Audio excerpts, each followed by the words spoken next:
Quan arribo a la cambra, justament al final dels efectes de la pandèmia, el primer que vam fer van ser dedicar-nos una mica a lo que era l'organització i llavors vam fer el que se'n diu un brainstorming amb tot el personal perquè tothom tingués veu i pogués dir què és el que veia que es podia millorar.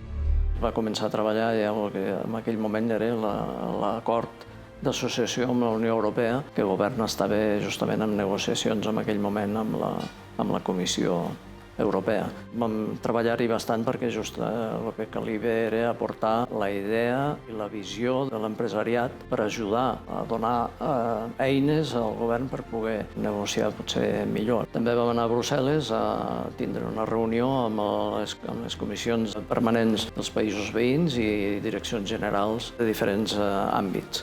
Realment vam tenir també una bona acollida i també vam poder deixar constància de les nostres reivindicacions.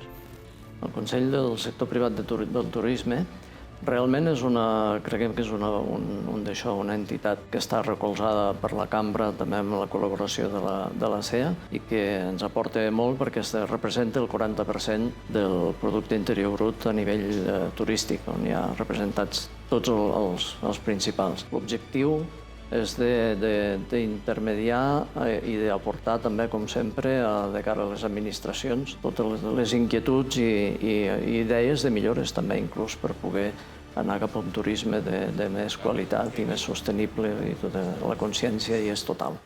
Ara mateix tenim dos projectes. Un és el de l'Observatori de Comerç, que és una recollida de dades per conèixer l'estat una mica de tot el país en aquest aspecte, i després un de nova creació que també sortirà amb res, que és l'Espai de la Dona Empresària. El pla de desenclavament, que és infraestructures i comunicació, i el que és el canvi de model turístic i de comerç com a punts més importants.